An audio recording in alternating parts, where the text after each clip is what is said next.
segundo paso para nuestra América.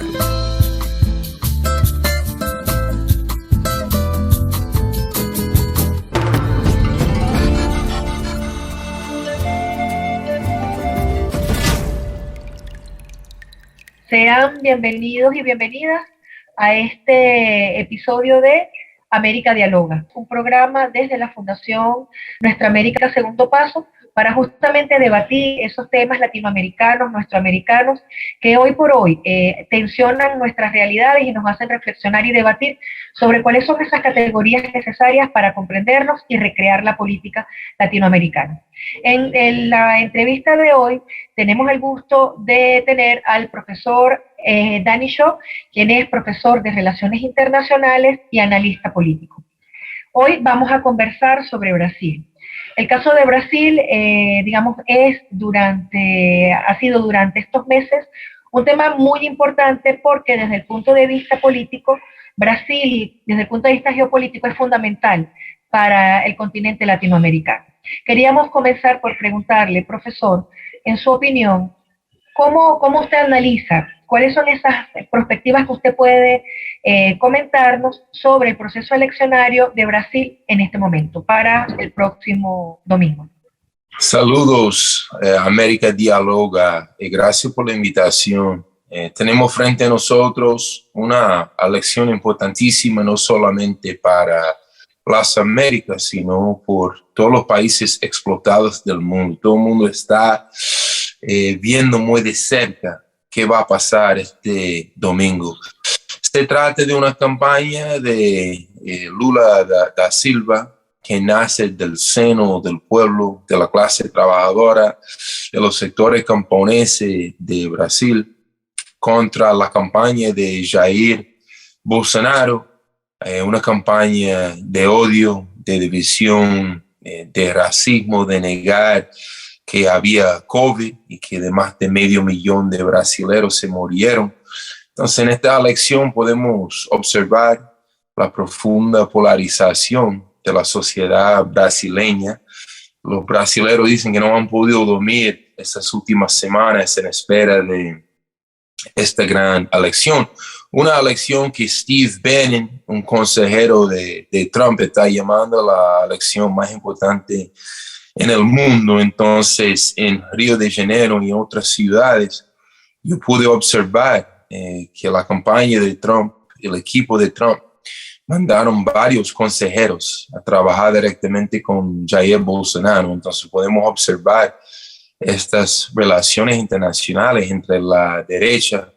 Han definido a Lula y al PT como la peor amenaza comunista contra Brasil, entre comillas.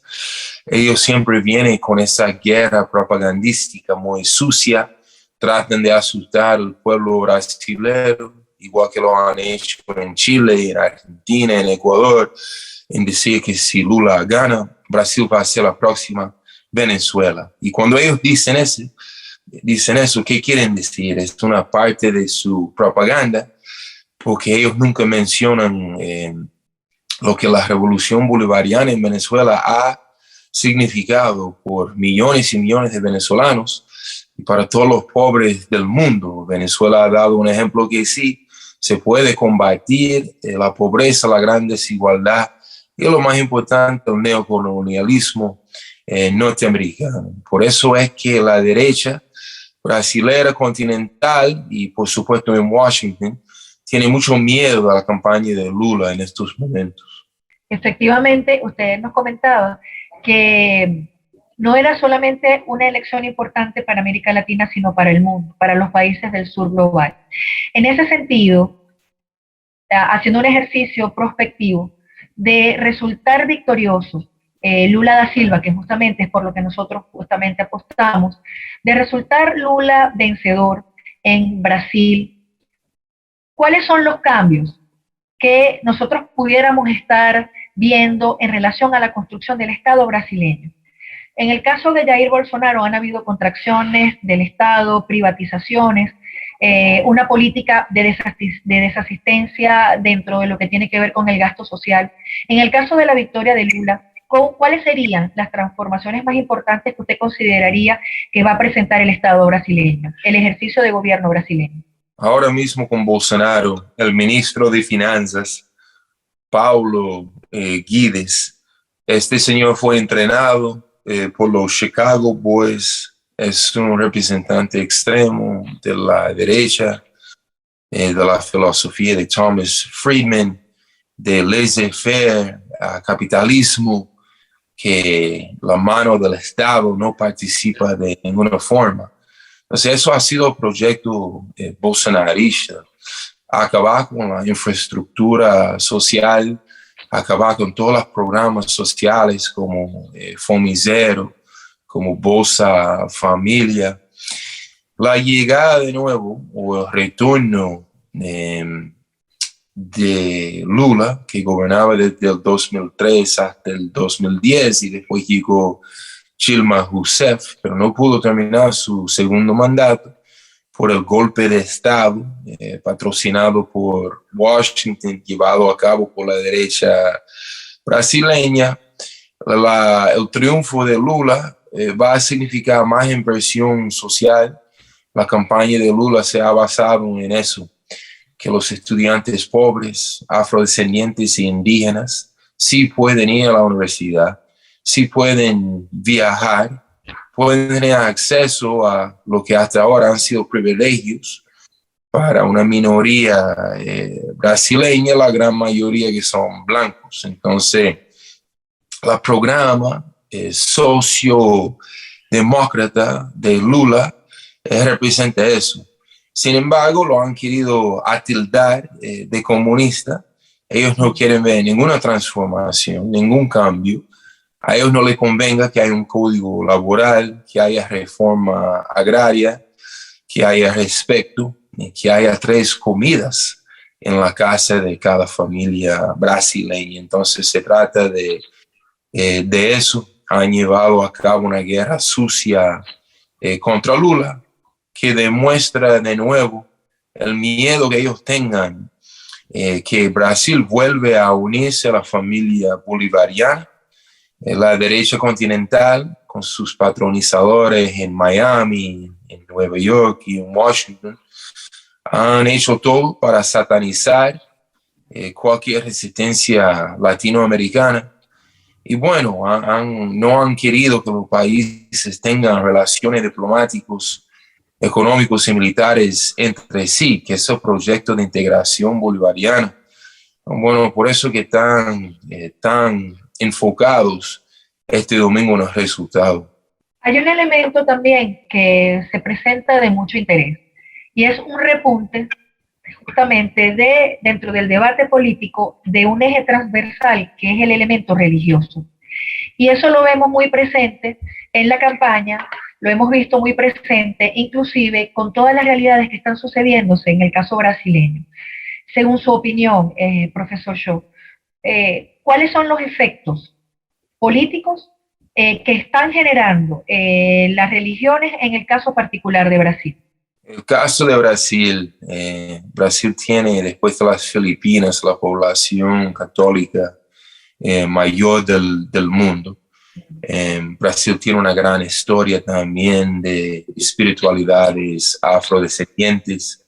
Está también el ejemplo con el movimiento Sin Tierra, de la teología de liberación, las ideas progresistas de Oscar Romero, Gustavo Gutiérrez y otros practicantes de utilizar la Iglesia Católica como una forma de concientizar y movilizar a los sectores más vulnerables de la sociedad. Al mismo tiempo tenemos la población evangélica pentecostal mayor de las Américas. Estamos hablando de 56 millones de evangélicos en Brasil, dentro de una población de 210 millones. Hasta ahora ese voto, la gran parte sigue con Bolsonaro. Bolsonaro tiene los valores muy conservadores, entonces ellos han apoyado, han sido la base de votación de Bolsonaro desde el comienzo. Yo estuve en varios encuentros cuando Lula se encontró con la comunidad evangélica de Río de Janeiro y de sus afueras, entendiendo la importancia de esa comunidad y que Bolsonaro no debe de tener un monopolio de lo que es, entre comillas, ser cristiano, porque eso ha sido la campaña de difamación contra Lula. Bolsonaro ha dicho que él y su familia son los verdaderos cristianos. Entonces, el bolsonarismo ha convertido esa elección en lo que ellos quieren llamar una guerra espiritual entre el cristiano y el comunista. Así lo han presentado en el Récord y en sus otros periódicos y canales como una forma de manipular la población votante. Entonces, bueno, de ahí que puede venir mucha de la confusión ideológica y la falsa conciencia de personas pensar que Lula y Geraldo Alckmin, su candidato a la vicepresidencia, que ellos son el enemigo del pueblo. Eso ha sido la gran campaña publicitaria a través de la prensa brasileña. Por eso fue que en el 2018, Haddad, el candidato para el PT en el 2018, perdió por 10 puntos, precisamente por esa guerra comunicacional. Pero el PT ha hecho mucha campaña y mucho trabajo y mucha campaña de educación popular para tratar de contrarrestar ese poder de la gran prensa brasileña, específicamente del Globo y del CNN Brasil, que de verdad controla y moldea la conciencia popular del brasileño. En ese sentido, ¿cuáles son los retos dentro de la construcción de los progresismos latinoamericanos? Una de las cosas que más impulsa es, digamos, la consolidación de un sujeto histórico, de un sujeto orgánico, que nosotros llamamos pueblo. Es decir, hay, digamos, una resignificación del pueblo latinoamericano justamente de la mano de estos esfuerzos por cambiar lo político y la política. En el caso brasileño, al igual que en los países como Venezuela, Bolivia y Ecuador, también se han generado procesos de maduración política en la gente, en la ciudadanía. Ante esta situación, en el caso particular brasileño, ¿cuáles son los desafíos que tienen los sujetos, que tienen los ciudadanos brasileños en la construcción de un país que hemos visto que en el caso del COVID, los efectos de Bolsonaro con una política absolutamente polarizante, excluyente, privatizadora? ¿Cuáles son los retos que tiene el pueblo brasileño para poder retomar esos cambios profundos políticos en el caso de su país? Grandes desafíos. Igual que en los Estados Unidos, nosotros decimos que el sistema o la verdadera clase dominante, las élites, muchos se han convertido en anti-Trump. Entonces ellos han censurado, han querido borrar a Donald Trump. Es fácil borrar un individuo, mucho más difícil borrar cuántos siglos de racismo, de supremacía blanca, de ignorancia, de la división de la sociedad, ¿verdad? Que es el verdadero legado del bolsonarismo. Entonces, según todas las encuestas, Lula está ganando por 7 puntos. Se calcula que Lula va a llevar el 55 al 56% del voto este domingo. Debemos de saber ya a las 10 de la noche, hora Río de Janeiro y Sao Paulo, los resultados. Pero va a haber grandes desafíos. Hay muchos crímenes de odio, crímenes individuales en Brasil contra los que votan a favor del PT, los que expresan ideas progresistas y antiimperialistas. Hemos visto homicidios en estos días y ataques de odio. Es importante nosotros estar en sintonía con Media Ninja y los otros fuentes de información de verdad lo que está pasando en Brasil. Otros desafíos, el gran capital en Brasil, tanto doméstico como extranjero, van a seguir explotando esa gran pieza de lo que es el tablero internacional. Brasil es uno de los países más ricos del mundo en términos de la floresta y la fauna y las Amazonas. Y eso fue el proyecto de Bolsonaro, de abrir Brasil de nuevo como una verdadera neocolonia norteamericana. El legado del Partido de los Trabajadores fue vincularse más y virarse más hacia China, hacia otros polos económicos y diplomáticos, reconociendo que ya el mundo del 2022 es un mundo multipolar, que hay grandes posibilidades de inversión en el sur, de recibir también inversión de otros países históricamente explotados. Entonces, esa unidad latinoamericana, esa unidad tercermundista, es un momento importantísimo en la historia. Yo creo que el mundo unipolar se cayó en febrero, cuando los gringos y el OTAN, su brazo militar en Europa, ya no podían recolonizar Ucrania como ellos querían, no podían presionar y desangrar a Rusia como ellos planificaban.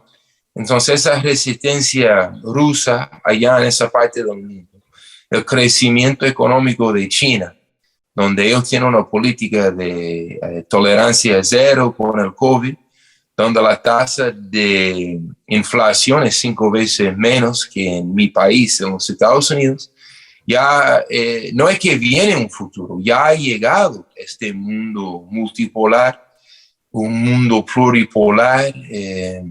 Hugo Chávez, como gran líder y intelectual, conversaba muchísimo de ese concepto, y parece que ese sueño bolivariano, ese sueño internacionalista, este sueño pluripolar está llegando. Y Brasil, una población de 210 millones de habitantes, estamos hablando que de más de la tercera parte geográfica de Sudamérica. Estamos hablando de 150 millones de afrodescendientes. Pues Brasil es una parte enorme, con una economía inmensa.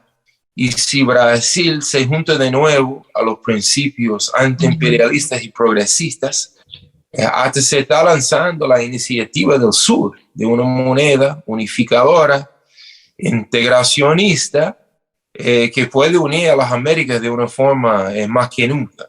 Yo creo que Lula esta vez va a aceptar de nuevo y va a promover a Telesur, a otros canales más críticos, porque fueron los canales de la derecha y del centro de Brasil precisamente que lo satanizaron y llevaron a cabo con mucho éxito esa campaña contra el PT. Entonces eso es un poco de lo que nosotros podemos esperar, de los desafíos que el Partido de los Trabajadores se está enfrentando. Usted nos hablaba de la resignificación geopolítica que implicaría entonces la victoria de Lula desde el punto de vista progresista para no solamente América Latina, sino que incluso nos decía cómo se está moviendo el sentido de un mundo hacia lo multipolar. Dentro de esa multipolaridad hay nuevos principios de acción políticos, nuevos principios de acción que tienen que ver con la generación de las perspectivas del gobierno latinoamericano. Uno de esos elementos fundamentales es la incorporación del género, la incorporación dentro de los procesos de toma de decisión del relato a partir del reconocimiento de la diversidad. Esa es una de las cosas que se consideran como retrocesos dentro del gobierno de Jair Bolsonaro. No solamente por el tema de la exclusión, digamos, del rechazo que pueda generar las políticas feministas o de género, sino además el trato que ha tenido Jair Bolsonaro hacia la mujer. En el caso inclusive de su discurso, lo acabamos de ver con el caso de las adolescentes venezolanas, que él insinuaba que se estaban prostituyendo, ¿no? Después pide disculpas públicas. A su juicio, profesor Shaw, desde el punto de vista de los desafíos políticos, ¿cómo ve a usted el asunto del género en este proceso de construcción de una nueva Brasil? La base de los partidos de trabajadores son las mujeres, es el feminismo que viene de la clase trabajadora. cuando nosotros analizamos el movimiento Sin Tierra, cuando analizamos el CUCHI, que es el Sindicato Único de Trabajadores de Brasil, es el sindicato mayor de las Américas, con unos 25 millones de miembros de ese sindicato. Las piezas fundamentales del Partido de los Trabajadores son esos movimientos sociales. Y ahí está el liderazgo y el protagonismo de la mujer brasilera. Este octubre no se ha tratado nada más de una sola elección presidencial. Nosotros hemos visto cientos de elecciones para senadores, para diputados locales y federales, y para las alcaldías y los gobernadores de todo Brasil.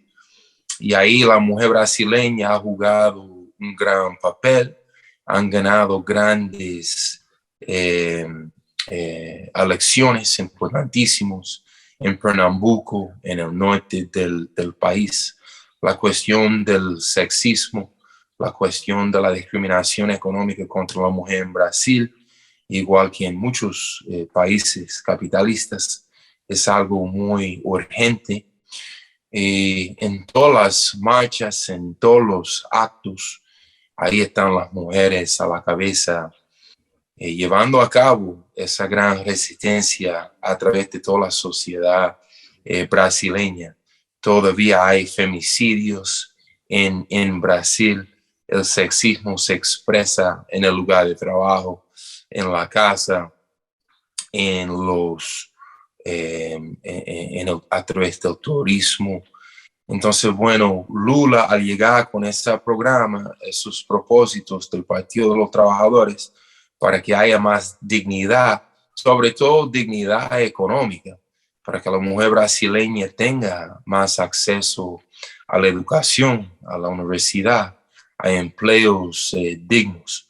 Entonces se habla mucho en Brasil de la política de cuota, de un estilo de reparaciones, de restitución histórica por toda la discriminación que se ha llevado contra la mujer. Entonces hay programas de discriminación positiva para que las mujeres entonces puedan tener acceso a recursos que nunca han tenido y que el Estado brasilero negaba a los pobres, a los favelados y específicamente a las mujeres marginalizadas. Entonces, ahí es que vamos a ver grandes cambios cuando Lula triunfa dentro de ya lo que son 4 días. Una de las cosas, de las nociones que más se viene moviendo en el caso latinoamericano a lo largo del siglo XXI, tiene que ver con la construcción de nuevas formas de liderazgo. Es decir, el caso de Chávez, el caso de Correa, el caso de Evo, el caso de Lula, el caso también de Cristina Kirchner, ha removido lo que se puede comprender por los líderes de los procesos de transformación. Para finalizar, me gustaría saber cuáles son los desafíos que usted considera que tiene el continente latinoamericano, inclusive los países del sur global, en crear liderazgos que efectivamente establezcan comunicaciones dialógicas con el pueblo y que puedan construir a partir de un ejercicio de gobierno nuevas políticas sociales, económicas, ambientales, esas cosas, esas transformaciones, ¿cómo lo ve usted a partir del liderazgo? Y eso es lo que Washington nunca ha podido perdonar en Venezuela, que surgió un liderazgo popular del seno del pueblo, un Hugo Chávez, un Nicolás Maduro, un Diosdado Cabello, una Delcy Rodríguez, cuántos ejemplos de liderazgo que viene del pueblo venezolano, los sectores más humildes, y más importante de nada más venir ahí, que protejan esos intereses populares. Eso es lo que Washington no puede aceptar. Washington ya está adicto después de cuántas décadas de ellos escoger sus lacayos, sus títeres, personas que ellos mismos educaron o mal educaron, mejor dicho, y pudieron moldear. Pero cuando hablamos de ese nuevo liderazgo bolivariano, antiimperialista, comprometido con el pueblo. Ellos tienen mucho miedo y han querido satanizar a Evo Morales, a Rafael Correa.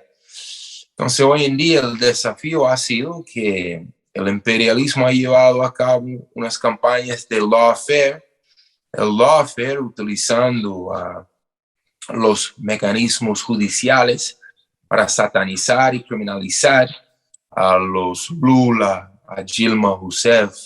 Mira lo que ha pasado ahora con Cristina Kirchner allá de Fernández en Argentina. Esas campañas mediáticas, la nueva guerra sucia o el nuevo golpismo, casi resultó en el asesinato de Cristina. Y eso es lo que ellos quieren. Ellos quieren poner en moción campañas violentas para que no se pueda gobernar en Buenos Aires, en La Paz, en Brasilia. Ellos están dándose cuenta que ya han surgido una nueva América. Ya no se habla del Grupo de Lima, que fue su mecanismo junto a la Organización de Estados Americanos de atacar a los países bolivarianos. Ya se habla de un grupo de Puebla allá en México que está en contra de las invasiones, que está en contra de la injerencia. Entonces ellos ya no pueden depender de México como su patio trasero.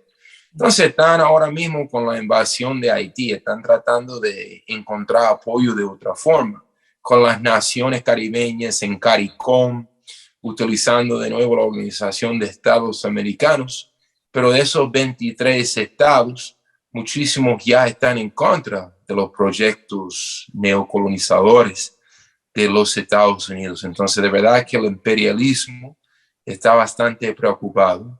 Ellos siguen muy fuertes militarmente,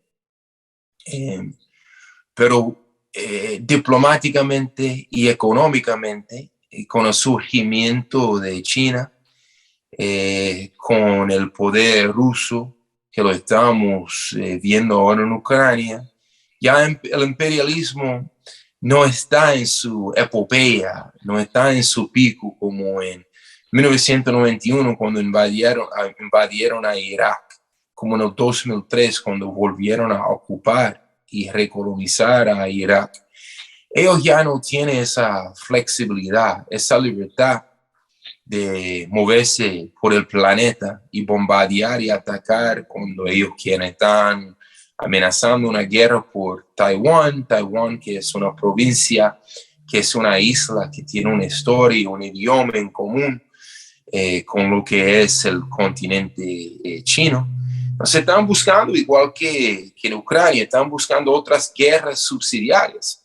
Pero yo creo que eso le va a ir muy mal a los gringos. Ellos no pueden manejar un conflicto con China, un conflicto con Rusia y otras guerras híbridas. El pueblo venezolano, que ha sido de las primeras víctimas de esas guerras híbridas, ya yo creo que el pueblo venezolano se está sintiendo un poco más de espacio para poder respirar y reconstruir su economía con nuevas oportunidades multipolares. Y bueno, entonces esperamos que la victoria en Brasilia sea parte de ese proceso de enterrar por fin ese imperio norteamericano, pero su poder militar está más fuerte que nunca. Los gringos siguen con más de 1,000 bases dispersados por el mundo, tienen cientos de miles de soldados en Italia, en Alemania, en Corea, en Japón. Ellos se sienten libres de mandar y movilizar a sus soldados donde ellos quieren, pero hemos visto la respuesta de los pueblos del mundo.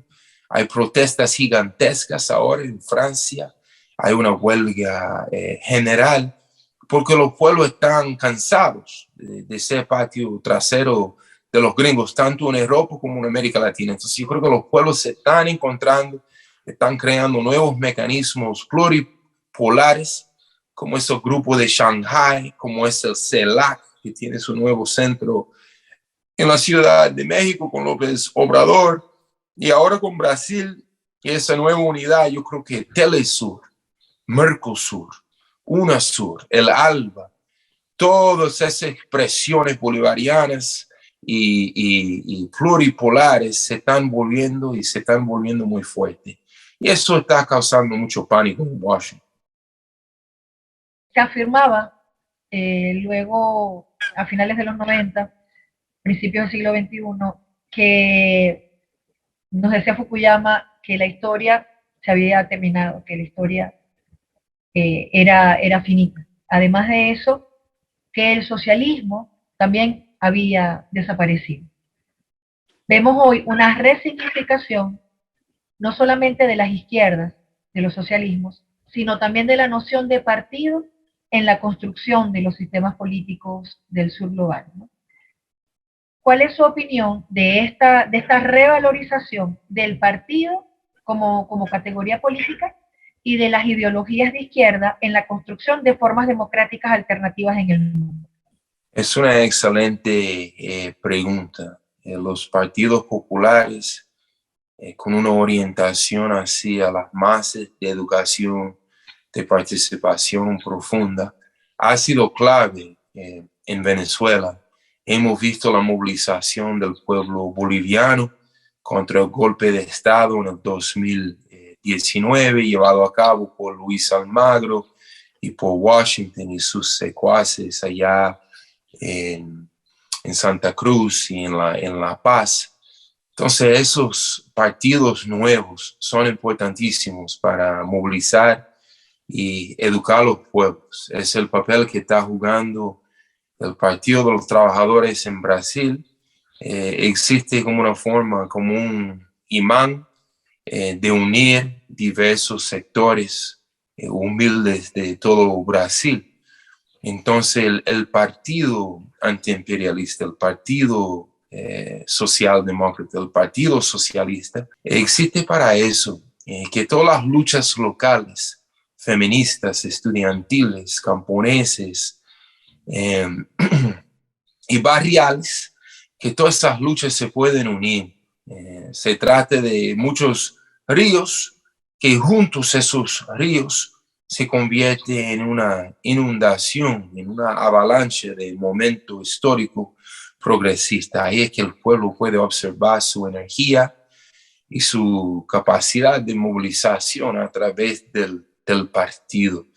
Entonces, los ecuatorianos se están organizando en cuanto a eso, en un partido que represente sus verdaderos intereses, igual que la Revolución Ciudadana lo ha hecho, igual en México, con su expresión allá a través de López Obrador. Pero claro que hay grandes desafíos. Vladimir Lenin hablaba de cómo el partido y el momento revolucionario atrae lo mejor de una sociedad y también lo más podrido, lo peor, porque hay muchos elementos oportunistas. En el momento que el PSUV en Venezuela comenzaba a dirigir el Estado, bueno, muchos oportunistas de la derecha o personas que casi no tienen una ideología definida, ahí trataron de meterse para apoderarse de ese proceso popular dentro del PSUV. Hemos visto lo mismo en otros países. Entonces, cuando Brasil vuelva a ese camino bolivariano, hay muchos que van a tratar de estar ahí, inclusive el candidato a la vicepresidencia, Geraldo Alckmin. Él no viene de ninguna izquierda, él no tiene los principios bolivarianos. Eso fue una tregua, eso fue un acuerdo que Lula y el PT tenían que hacer para que fueran más aceptados por la derecha y por el centro y los monopolios mediáticos. Entonces, dentro de esos partidos nuevos, también se está dando esas luchas ideológicas, porque un Alckmin y los otros hombres en el negocio cerca al PT van a hacer todo para frenar esos esfuerzos antiimperialistas. Pero bueno, Lula entendió que él tuvo que entrar en algunos acuerdos, en negociaciones, si él de verdad quería vencer al fascismo. Entonces se formó una especie de frente unido contra el bolsonarismo, pero eso dentro de un partido progresista siempre implica grandes negociaciones. Entonces, que tenga entonces como resultado político algo un poco más tibio, no tan revolucionario, izquierdista como muchos de nosotros quisieron. Queremos entonces agradecerles todo este recorrido que nos ha hecho a través de la geopolítica, de las nociones que tienen que ver con gobierno, con Estado, con ideología, con partidos que son necesarias en este momento para poder comprender las realidades complejas que se nos están presentando, ¿no? Queremos entonces de nuevo darle gracias por su participación al profesor Danny Shaw, que es profesor en Relaciones Internacionales y analista político. Nos gustaría unas palabras de cierre para nuestra audiencia en América Dialoga, profesor Shaw. Gracias, María. Gracias, América Dialoga. Siguen con sus luchas. Ustedes allá, desde el sur, desde los países más olvidados, maltratados, históricamente usurpados, nos siguen fortaleciendo aquí. Cada vez que hay una victoria en Brasil, o en Haití, o en Zimbabue, o en Vietnam, nosotros tenemos la imagen, la metáfora del gran pulpo imperialista con sus tentáculos dispersados por el mundo. Y cada vez que se corta uno de esos tentáculos, aquí también estamos un poco más libres. Y nosotros entendemos nuestra tarea histórica, como lo expresaba el doctor Ernesto Che Guevara de la Serna, ¿verdad? El desafío más difícil es organizar una revolución dentro de aquí, de las entrañas de la bestia. Es nuestra tarea, porque cuando se da ese gran cambio aquí, se va a estremecer el mundo. De aquí es que viene toda la contrainteligencia, toda la injerencia, junto con sus secuaces en Francia, en Italia, en Alemania, en Japón, y claro, con sus lacayos locales allá en Uruguay o Paraguay o en cualquier país recolonizado, las neocolonias, ¿verdad? Pero nosotros estamos viendo a través de Brasil, a través de la gran resistencia en la calle de Puerto Príncipe, Haití, y la resistencia que se puede notar y ver y admirar y apoyar, lo más importante, a través de todo el continente y las Américas y el tercer mundo. Nosotros entendemos que ya somos testigos y arquitectos también de lo que es el final de ese imperio que ha dispersado tantas bombas, tantos bloqueos, tanto consumismo, tanta maldad en tantos países del mundo. Ya está llegando al final de esa época de humillación, de esa época unilateral. La hegemonía gringa ya está en su declive y yo creo que vamos a ver la supremacía del dólar. Yo no creo que tenga más de unos años más. Ya el euro se ha perdido muchísimo valor, la moneda de la Unión Europea, y el dólar también últimamente ha perdido un poco de valor en varias de sus neocolonias, que es buena noticia para la humanidad y es mala noticia para Wall Street, el Pentágono y los que son los explotadores más grandes de la humanidad. Muchísimas gracias por su participación con nosotros. Gracias a usted.